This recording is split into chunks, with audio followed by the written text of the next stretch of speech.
I'll come back. I'm going to do row 4B and plasticky, I don't know why that comes from. As you see, this is how your work looks now. Row 4B means this is the row 4 in the B in the white color.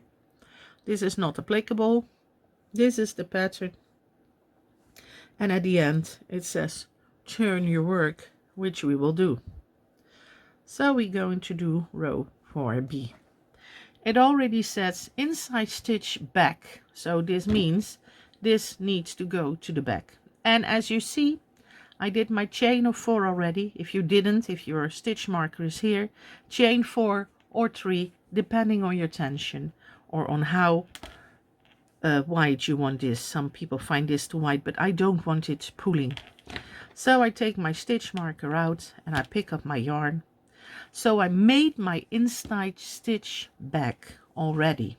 See, I don't have to do it twice. I made it already in the previous row with those chain of 4 at the end.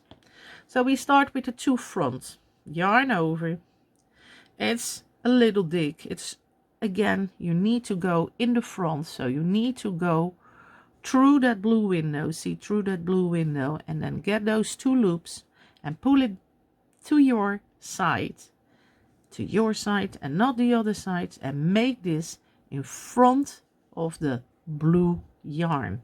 See, and chain 1 immediately, but because it's an F, and then it's a second F, and again find those 2 loops, pull them forward, F, and double crochet, chain 1. Again, we are finished with this cluster, so we do 2 back with me yarn over.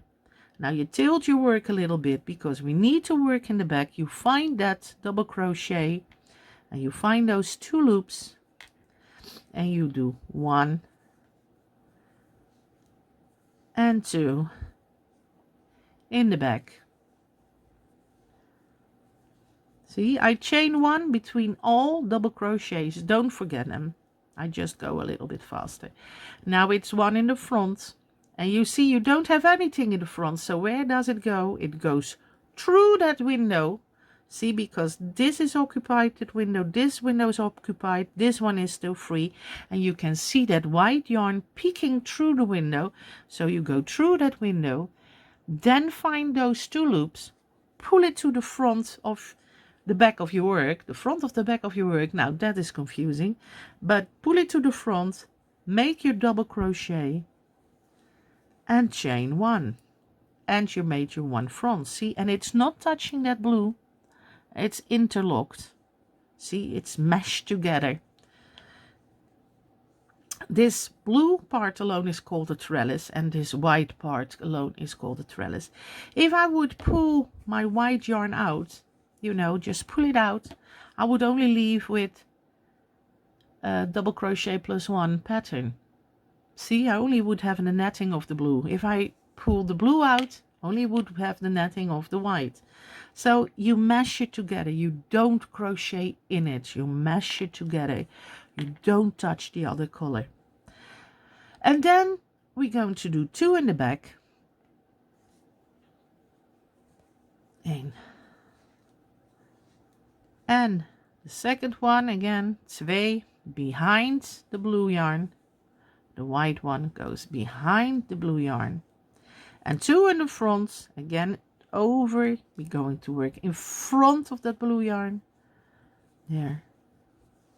2 in the front. See, I go a little bit faster. I hope it's not too fast, because otherwise it takes ages, but don't mind to explain it. To the front, and it says inside stitch in the back. Now we're going to count. We have this one occupied. See here, skip 1 stitch and pick up, yarn over of course, pick up those 2 loops here. And if you just can't find them, you do this, but I want to make it pretty, and I just want to get those 2 loops. And because I can't pick it up that easily, I take a thinner crochet hook because I have them everywhere, and I first pick it up with a thinner crochet. If you want to do it, you can also just crochet it in the chain link, in the chain of 4 or 3, but like this it doesn't shift. Let me make this a little bit bigger.